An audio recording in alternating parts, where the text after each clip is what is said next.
পৃথিবীর সবচেয়ে সুখী ও ইউরোপের সমৃদ্ধ দেশ ফিনল্যান্ড। 13 এপ্রিল দেশটিতে সিটি কাউন্সিলর নির্বাচন পুরোদমে চলছে প্রচারণা।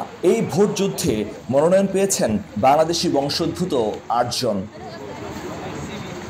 অভিবাসী বান্ধব দল এসডিপি থেকে এসপো শহরের মনোনয়ন পেয়েছেন মিয়াজ নজরুল ইসলাম। ফিনল্যান্ড বসবাসের দীর্ঘ 1.5 দশকের পরিচিতির কারণে মিলছে ইতিবাচক সাড়া। ফিনিশদের মাঝেও বেশ আগ্রহের কেন্দ্রে আছেন এই বাংলাদেশি রাজনীতিবিদ।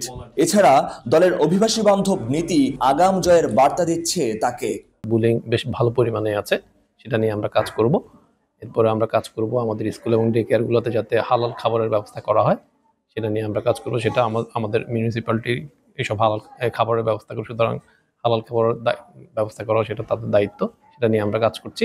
গ্রিন পার্টির হয়ে হেলসিঙ্কি থেকে লড়ছেন ডক্টর মুজিবুর দফতরি। নিজ কমিউনিটির স্বার্থে সর্বোচ্চ সেবাদানের আগ্রহ এই বাংলাদেশির। এদিকে ক্ষমতাসীন দল কোকোবস থেকে একমাত্র বাংলাদেশি হিসেবে মনোনয়ন পেয়েছেন তাসলিমা জামান। তিনি লড়বেন হেলসিঙ্কি থেকে। যেহেতু আমরা রাজনৈতিকভাবে সংগঠিত না, সুতরাং আমরা ওই সুবিধাটা তেমন পাই না। আমি মনে করি যে আমি নির্বাচিত হলে হেলসিঙ্কি সিটি কাউন্সিলে আমি বাংলাদেশি সহ সকল ইমিগ্রেন্টের অধিকার নিয়ে, দাবি দেওয়া নিয়ে কাজ করব। আমি অবশ্যই কমিউনিটির সাথে যা যা করার প্রয়োজন এখন পর্যন্ত করে যাচ্ছি, ইনশাআল্লাহ ভবিষ্যতেও করব।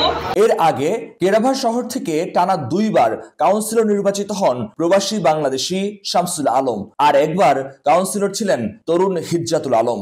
ফিনল্যান্ডের একটি রাজনৈতিক কার্যালয়ের সামনে আছি। এই রাজপথে কোনো মিছিল, মিটিং, সমাবেশ, ব্যানার, ফেস্টুন কোনো কিছুই নেই। তবে বাংলাদেশের প্রার্থী যারা হয়েছেন তারা অনলাইনে কার্যক্রম চালাচ্ছেন এবং সামাজিক অনুষ্ঠানগুলোতে প্রচারণা চালাচ্ছেন। উৎসবের আমেজ বয়ে যাচ্ছে সেখানে। মহিউদ্দিন মধু, সময় সংবাদ, হেলসিঙ্কি, ফিনল্যান্ড।